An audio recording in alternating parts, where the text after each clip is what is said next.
Now, part of the thing, I should tell you how I know things are able to be created.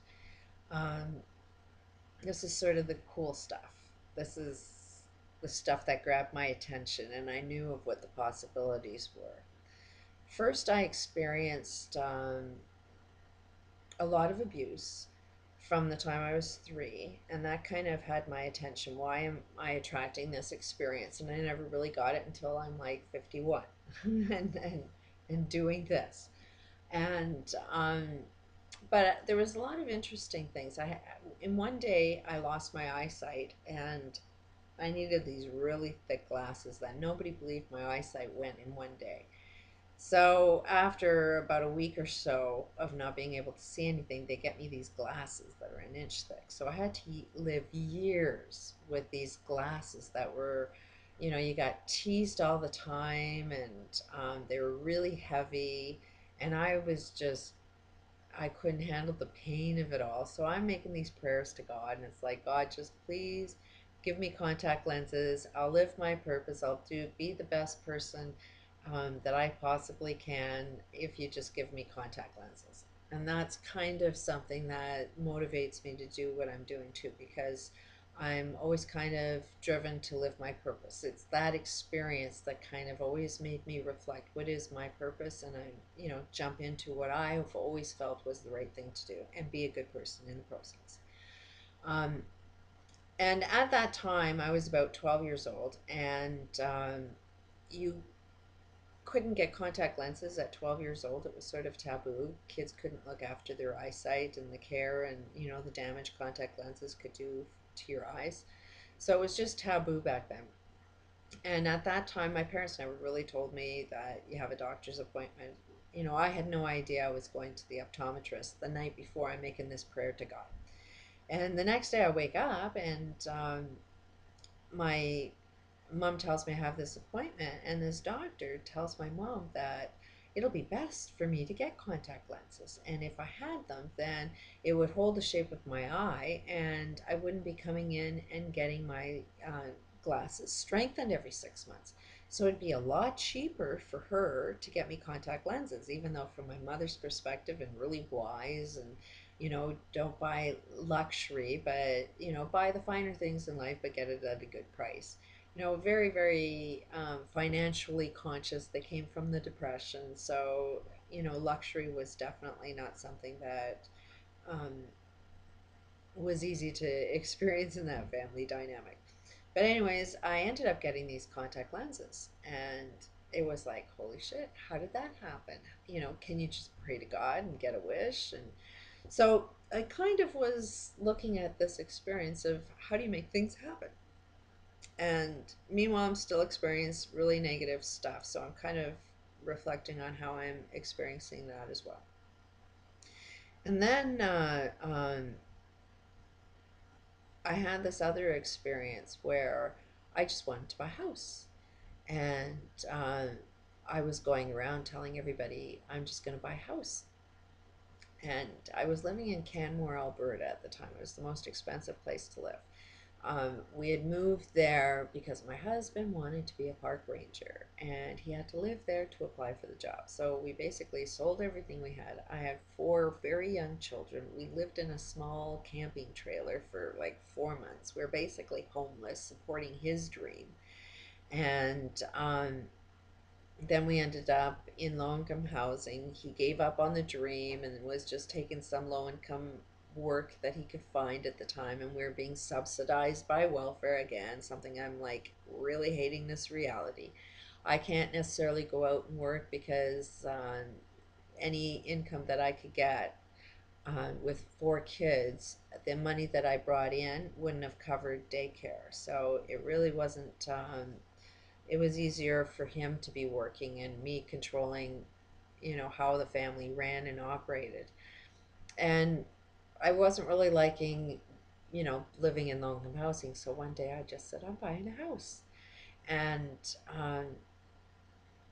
for some odd reason, it was, you have this knowing that it's going to happen. It's like you've made the chemicals in your brain that make you feel like it's happening.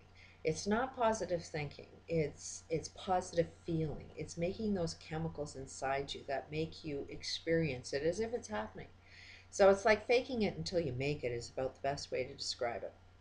And then when you go around telling everybody, all of the people that know your limitations will be the ones that say you can't do it.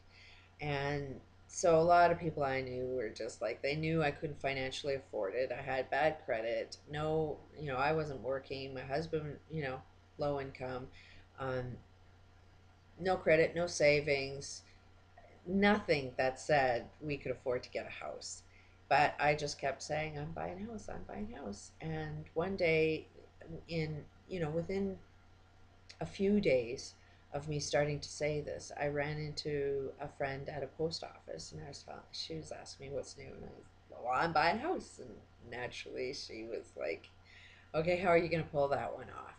And so I'm like, well, I have no idea, but it's going to work. And somebody overheard me in the post office, and apparently it was a really wealthy woman. And they had bought a piece of land that they were going to build their mansion in. And while they were building this, they bought a brand new mobile home that had jacuzzi tub and skylight, washer and dryer. It was beautiful. It had everything, and it was brand new. And they only lived in it for about 2 months, and they only had one little baby.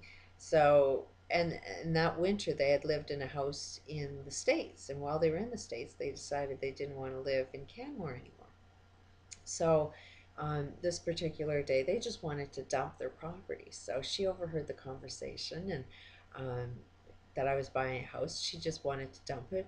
But the moral of the story is, within 2 weeks of me saying I'm going to buy a house with no credit, nothing, I moved into my first house. Somehow the banks approved us for a loan. Somehow a damage deposit was arranged. I know the motor to my van broke down, so there was a $5,000 bill, if I'm not mistaken. Somehow everything pulled itself together, and everything worked within a 2 week period of me just saying, this is what's going to happen. So, these things kind of made me reflect, okay, what happened there? Can I repeat this? And it's always been a reflection on the abuse too. Why is it I can learn how to attract and make good things happen within a 2 week period, but I can't seem to understand this abuse experience? Why am I experiencing abusive situations? So these are um, the motivation that had me studying the sciences that I've been studying. When I grew up, my parents, like I said, were abusive and didn't know how to be happy themselves, and felt that they had all of the good advice towards me. And I kind of said, no, you don't know shit. And so when I had kids, I knew I was going to have kids, and I had a lot of things I kind of knew ahead of time before it happened, but I kind of knew I would learn a lot more from my kids than I would from my parents. So when I started having kids, I started to learn more about life through their eyes. And if you say you're stupid, you're stupid, you're stupid, you're going to create stupid. But I really went out of my way to let my kids know that they were loving, and they were loved, and um, that they were geniuses and they were smart. And I know that these kids are really, really loving. Um, Although there some patterns I disagree, I can see the motivation behind them is a lot of love, is what's perpetuating them to do what they're doing. Um, but they don't really know what it is that they're doing. And um, I'm losing my trend of thought, but anyways, this is the purpose, is to help everybody understand what's really going on in this picture. For my kids to communicate, it was pretty clear they wanted somebody smarter than them, and because they've taught me all of this. Everything that I'm about to explain, I learned from my kids, and then I needed to find the science to prove it. So everything that I'm giving and saying on YouTube is everything I got from my own kids that don't like it. I got this from my own parents. They don't like this, and it came from the internet. and everybody's books that they wrote.